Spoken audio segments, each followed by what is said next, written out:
Megjithatë, ne kemi qenë koshient edhe në atë se Shtetet e Bashkuara të Amerikës, momentin që kanë dhënë fjalën për një armëpushim, edhe në të kaluarën, në fakt unë i referohem këtyre deklaratave të cilat i kanë bërë njerëzit e çështjeve gjeopolitike, kanë thënë se i kanë mbajtur.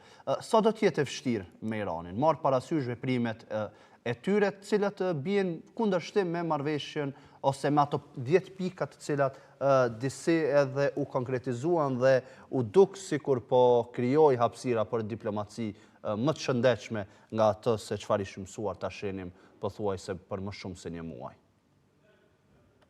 Gjykoj që hapësira është krijuar dhe vazhdon të ekzistojë. Dhe Shtetet e Bashkuara, që përmendëm, nuk kanë ndërmarrë në një akt sulmi. Ama e kanë bërë të qartë që janë të gatshme dhe trupat e tyre janë aty për të kundërpërgjigjur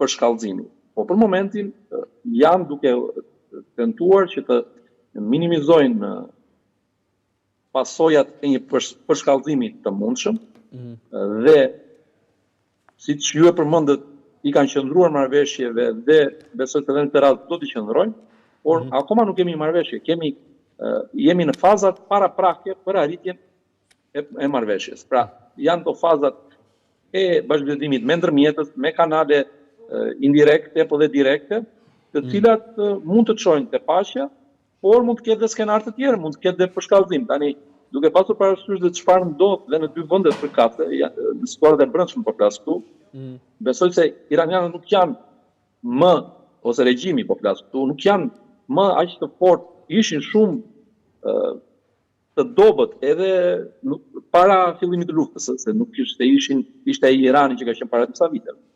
Pra ishte një Iran i rënuar ekonomikisht, një Iran që shtypi me dhunë dhe duke vrarë me qindra mira të njerëz, të iranian, fëmijë, gra, pleq, pra të rinj, pas një lloj dallimi dhe pra një regjim në vështirësi dhe që të gjithë bota po shokoi nga informacionet që vinin pavarësisht se janë shumë të kufizuara dhe imazhet që ne nuk i kemi. Kemi asnjë gjë çfarë ka ndodhur realisht në ato ditë.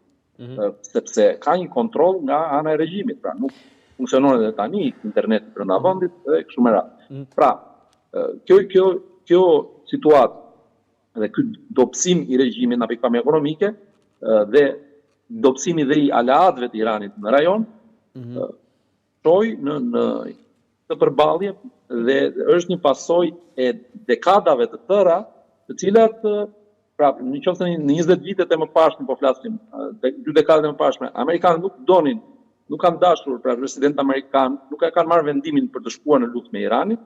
Në këto muajt e fundit vullneti ishte për këtë luftë. Pra për të tentuar që ta shkunin regjimin dhe për ta çuar në një drejtim tjetër.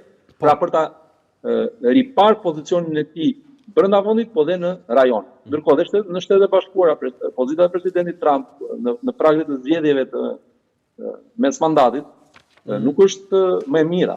Pra në sondazhe nuk del në maksimumin e tij, është në minimum. Pra.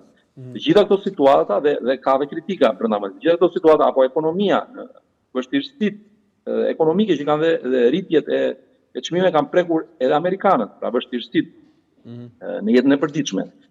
Iranianët, populli iranian e përmendëm që janë në një situatë jashtëzakonisht të vështirë me një inflacion, ne kemi thënë edhe herë të tjera këtu. Por të gjitha këto ndikojnë pra që palët të ulen dhe të kërkojnë që të gjejnë një zgjidhje dhe kjo është e vlefshme mendoj për popujt përkatës që janë të përfshirë në konflikt, po për të gjithë botën. Që tham, jemi prekur edhe ne nga kriza e çmimeve. Dhe jo vetëm nga ajo, po kemi pasur dhe sulme të natyrave të tjera hibride, pra kibernetike apo në hapësirat informative. Padyshim se pasojat vrehen, padyshim